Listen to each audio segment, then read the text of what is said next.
बैठते जाए सारे साथी, जो खड़े साथी हैं अंदर आ जाइए, बैठते जाए।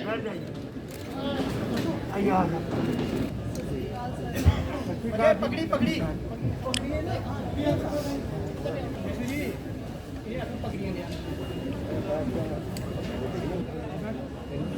मैं अब्दुल तेली साहब जो हमारे देवी जीता जी कहाँ है देवी जीता जी? अपने में पैदा करना है, खुद ही को कर बुलंद इतना कि हर तकदीर से पहले खुदा बंदे से खुद पूछे तेरी रजा क्या है। ऐसा करो, कोई बगावत नहीं करते। आज हम पे बगावत का भी लगता है, ये लगाने लगेंगे तो बहुत कुछ कहेंगे, इसे घबराना नहीं चाहिए। ये आपको ऊंचा उठा रही है।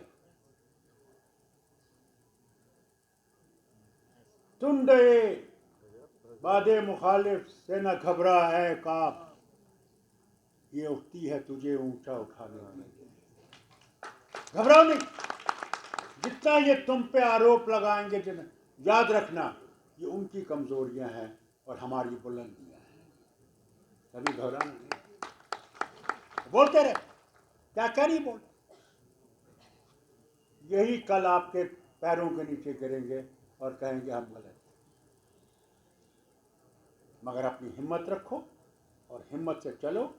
और मैं उम्मीद करता हूं कि आप लोग अपने लिए, अपने हक के लिए, ये नहीं कि आप कोई चीज ऐसे मांग रहे हो जो आपकी नहीं है, अपने हक के लिए आप लोग आवाज उठाओ, बुलंद करो। तब आपको अपना हिस्सा मिलेगा, उससे पहले कभी नहीं मिलेगा। और मुझे उम्मीद है तेली साहब और इसकी जमात और आप बहन भाइयों और बुजुर्गों कि आप लोग मिलके एक दूसरे साथ मिलके इसकी तरफ चलोगे और एक खुशहाल रियासत बनाने की कोशिश करोगे जो सबके लिए होगी और इसमें तरक्की होगी सबकी। यही एक रास्ता है।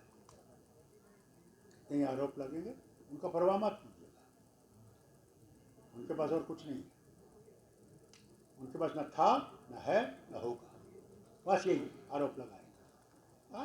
मुझे तो कब से लगे हैं, मेरे बाप पे तो उससे पहले भी लगे, कोई बड़ी बात नहीं।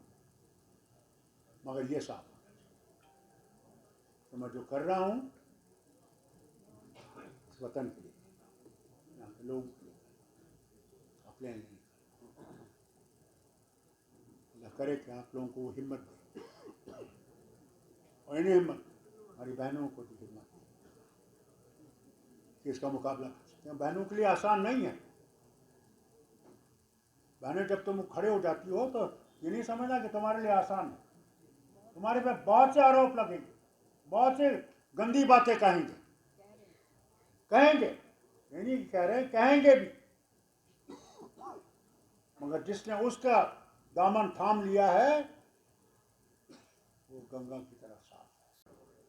और जब लोगों की हुकूमत आएगी, यही अखबार जो आज चू नहीं कर रहे हैं, क्यों नहीं। मैंने कल पंडितों की बात की, आज किसी अखबार में आपने देखा है इनने पंडितों का लिखा है कि पंडित वहां से भाग के आए?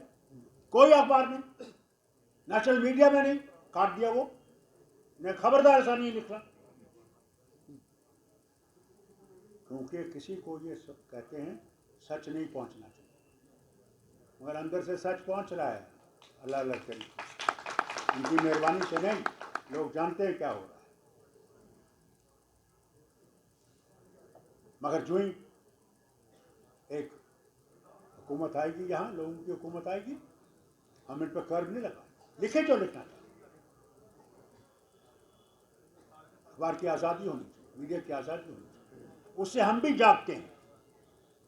क्योंकि अगर हम कहीं गलत होते हैं तो ये हमें सही करते हैं, कहते हैं यहाँ पे आपने गलत किया है, एडिटोरियल लिखते हैं, तो हम भी जाग जाते हैं, यार ये जरूर कुछ होगा।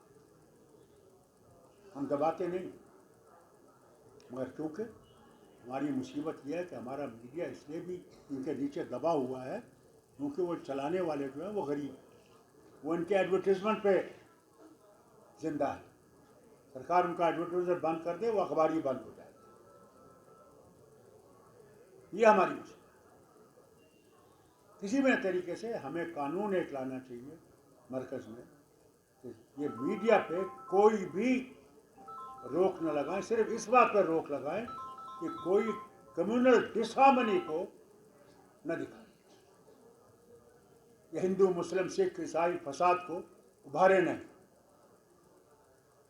उस चीज़ पे हमें इनको कर्व करना चाहिए, बाकी इनको आज़ादी होनी चाहिए। सच्चाई लिखे कि सरकार उससे ही अपना रास्ता सही करे। तीसरी चीज़ मैं आपसे कहूँगा, हम लोग आज भी बहनों की इज्जत नहीं करते। और मैं आपसे कहना चाहता हूँ, खासकर ओबीसी से कहना चाहता हूँ, जब तक आपकी बहनें आगे नहीं आएंगी और बोलेंगी नहीं, याद रखिएगा तब तक आप कुछ नहीं कर सकेंगे, कुछ नहीं। क्योंकि इस गाड़ी के दो पहिए हैं, एक तरफ मर्द है, एक तरफ से औरत। अगर ये दो पहिए नहीं चलेंगे तो मैं आपसे कहना चाहता हूं ये गाड़ी नहीं चलेगी। आज वो जमाना गया जब सिर्फ मर्द कमाता था और घर चलता था। अब जब तक औरत भी कमाएगी नहीं, वो घर कभी भी खुशहाल नहीं रहेगा।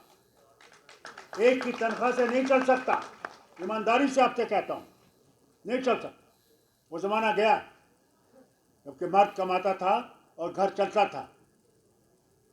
आज जब तक घर की औरत भी काम नहीं करेगी, वो दो पैसे नहीं कमाएगी, उसको हर वक्त मुसीबत रहेगी। वो जाएगी खाउन के पास, मुझे तेल का पैसा दो, हाय मारा कल मैंने दिया था, उसको जाना पड़ेगा। जब मैं औरतों से कहता हूँ, जब तक तुम लोग अपने पाँव पे खड़े नहीं रहोगे, तुम्हारी कभी इज्जत नहीं होगी।